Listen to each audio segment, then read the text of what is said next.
Hello everyone, welcome back to my channel. Today we are going to be talking about the 8 books I read in the month of September. I feel like this was a really weird reading month for me. I think it was because I was gone for half the time in Portland where my family lives, and then I came back here. So I feel like I just got on like a weird schedule. And because I was working East Coast hours, it was just a weird reading month overall. It was still successful. Like, I had really good reads. Like, I don't think there's anything below a 3, so that's a really like positive reading month in my mind. And I need to stop basing my reading months on how much I read. It's more if I enjoyed the books and I love what I'm reading and I want to read more. So yeah, so let's get to the books that I read this month. All right, so the first book I read was Maybe Meant to Be, and this book was written by the author who wrote What Happens at Midnight and The Summer of Broken Rules. And I think this was a re-release. I think she did the new cover and that's what happened, and she re-released it. But anyway, I found it at Barnes and I was really intrigued by it because I did love her other 2 books. Her books are just so fast-paced and just like an easy palate cleanser. Okay, so this book basically follows Charlie and Sage, and they're best friends, and basically Sage is in love with Charlie's brother, and Charlie starts liking a new guy at school, but everyone believes that Charlie and Sage should be together. So it's basically just about this boarding school and following their 2 paths and romances in this book. And I really enjoyed this book. It was just, like I said, it's a palate cleanser and it was so nice to read. Just kind of an easygoing book. So I gave this 3.5 stars. I really did enjoy this book and would recommend any of her books. They're just so good and they're so easy to read. All right, so the second book I read was Rain by Katharine McGee, and this is the 4th and final book of the American Royal series. The series is like a YA series, and this book is basically about a royal family that's in America, and it's the top royals. So if King Charles or whatever was here, it'd be kind of about that, and it's about their drama that's happening in their lives and all that kind of stuff. And I really enjoyed the series. I think I've been reading the series for 2 years now, but it's really good and I need to finish that up. And the last book came out in August, so I knew I needed to finish that series. And I gave this book 3 stars. It honestly wasn't as good as the other books. I feel like it just dragged on. I feel like she dragged on the series so much. I still enjoyed the book, but by the end of it, I was like, I don't care.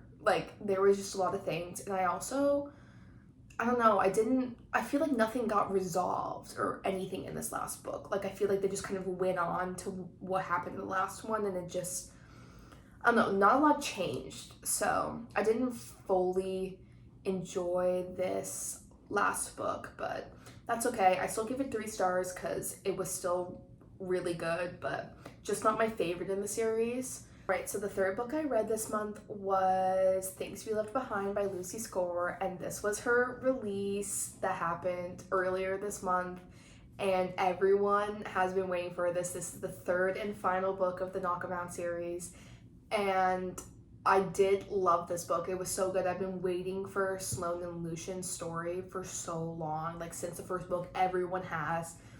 Just so good, the enemies to lovers, and also second chance childhood was just so good.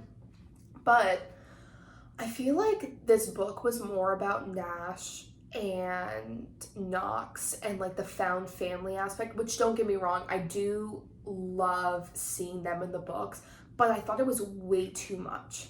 Way too much. And honestly, every single time something happens in Lucy Score's books, she kind of drags it on for a long time, and that's why this book was I think it was 600 pages. It was a lot of reading, but it was still really good. I still really enjoyed it, but I feel their stories were just I feel like I was just getting an epilogue of Nash and Lena and Nox and Naomi's story while I was reading this, and I didn't really like that. I thought it'd be more about them and like what's happening in their lives. And also Lucy Score always has like some background thing that's happening while the romance is happening, which I do appreciate. Like I feel like it gives more to the story than just like a typical romance. So I ended up giving this 4.25 stars. I know that's really specific, but I just didn't love it as much as I thought I would, but it was still really good. Like I still really enjoyed it, but I don't know, it just like didn't meet my expectations, which is kind of sad, but also like it met them in the story. It was more just how it was written. It wasn't anything about Sloane and Lucian. It was more about Nash and Nox and their story, like being kind of in there at the same time. So anyway, I give this a 4.25. All right, so the fourth book I read was Arch Enemies by Melissa Meyer. This is the second book in the Renegade series. I feel like I read a lot of series this month, like starting them or finishing them, so that's pretty good. But anyway, I read this as my fourth book, and basically it's about this world that has superheroes, and it's also YA, but it's about these superheroes, and there's two groups, the Renegades and the Anarchists, and basically like it's that feud. And I know the last book left off on a cliffhanger, and I was really excited to get to this book. But I don't know, I feel like this book was really weird in some aspects. Like, I don't know, we got more of like a romance story, which is good, but I feel like none of my questions were answered. Like the cliffhanger happened and then they never talked about it again, which I found really weird. And maybe I just like missed it. Maybe I was like skimming the first part, but I don't really remember anything like being solved, but that's okay. And I feel like this book also left off in a cliffhanger, so we will see. I'm hoping to read the third book this coming month, so that will be good to finish off that series. But I don't know, this book was a little bit slower than the first book, so I rated this book a 4 stars. I did still really like it. I feel like it fell flat compared to the first book, but I feel like it was still really good and I really enjoyed reading it, and like I did like the romance developing in this one. So I'm hoping the third book will just be a little bit better and I can like learn more. So that is the fourth book I read. All right, so the fifth book I read this month was A Deadly Education by Naomi Novak. And this is a fantasy book about a boarding school, and they go and have to like fight these monsters while they're in school, and there's no teachers, like they had to teach themselves. It's crazy. And this book was really good, but also so confusing. You don't really ever get answers on things that you have questions about, like how does the magic work, what does like why are it nothing makes sense in this book, honestly. Like you have to just keep reading for it to make sense. But that's like the only thing that I really didn't like about this book, was it was just so confusing to get through. It was still really good, and I loved the romance aspect in this book, and I loved the fantasy. And I know there's three books in the series. Yeah, I think there's 3. But anyway, it was still really good and I did enjoy it, but I'm going to tell you, if you start this book, you are going to be confused no matter what, because I never got answers on half the things I had questions about. And maybe in the other books they will tell me more, but I doubt it, because they just acted like I knew what they were talking about. So I gave this book a 3.25, also very specific, but I think the only thing that kept it from being higher is that I was just confused, and the first half of the book was so hard to get through because I just didn't understand what was going on. So the 6th book I read was The Grace Year, and this is a YA dystopian novel. This was so good. I loved this book. It is about this girl, Tierney, who goes into her grace year. When they turn 16, these girls either have a guy come up to them and veil them, which they are going to marry after the grace year, or they have to go work somewhere I don't really know the rest, but anyway, she goes into her grace year, and basically for an entire year they have to get rid of their magic, which is that's a whole nother interesting topic in the book. But they go off to the woods and they have to live there for a year and basically like see if they stay alive, and like a lot of girls don't. But it was just so good. Like it was like a Hunger Games-esque book too, because like they're in this like year where they are just randomly in the woods trying to get rid of their magic. So yeah, I really recommend this book if you like dystopian novels. Like it was just so well written, and I loved reading every single second of this. It kept me on my toes the entire time. There was only one part that was like a little bit boring. I feel like I would recommend this book all the time. Like it was just so good, and I loved reading it. I gave this book a 4.25 stars. I just loved it. It was so fun to read, and like everything just kind of surprised me in it. Like I had no expectations going into this book, and I think no one should. Like you should have no expectations on what's going to happen, and I loved it. So the 7th book I read this month was One Dark Window. This is a fantasy. I don't think it's YA, but it's like a fantasy romance, and I loved this book. It was so good. I think the 2nd book comes out in October, so I definitely will be reading that. This book was everything. The tension between the two characters, oh my god. So in this book there is a mist that makes people ill, and basically if you catch the illness you get magical powers, and so the king wants to make sure that everyone that has magical powers goes away and is banished.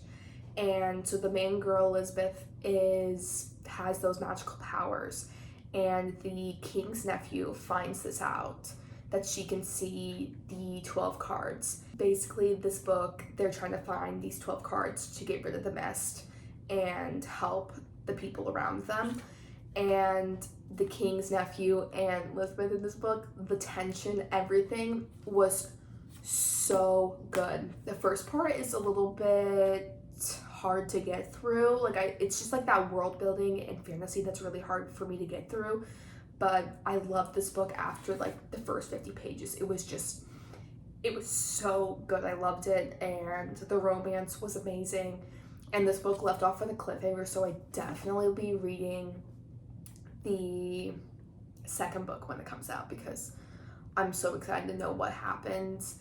And I feel like this book was just so well written, and like I said, like the tension between the two characters was just so good. I loved it. So I definitely recommend this book.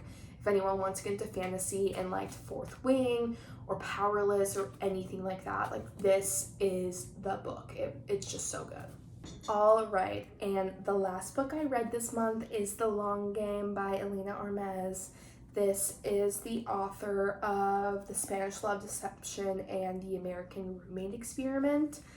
And this is her new release also. I think it came out in the beginning of September. And I really enjoyed this book. I'm kind of surprised because I didn't love her other 2 books.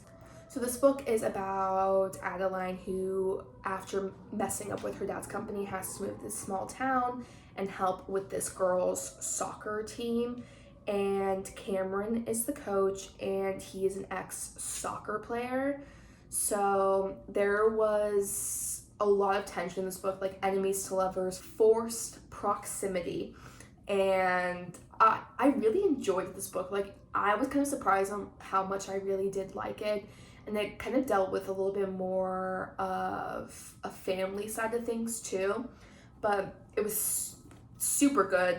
I really recommend this. It was just a short romance read, which I kind of needed after reading some of those like fantasy and dystopian books. I just kind of needed a fast read, and it was really good. The only thing I didn't like was in the girls soccer team, they were 6 or maybe 9.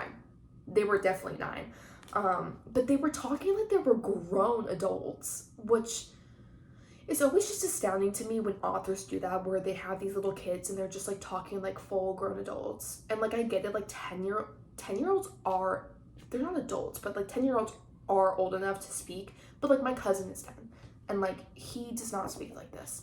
So that was like the only annoying thing that I didn't really love in this book. Other than that, it was really good. I really enjoyed this, and like there was kind of like a plot twist at the end, which I was not expecting. Like it's a very small, like it doesn't really matter kind of plot twist, but it was still like I had no idea that was going to happen.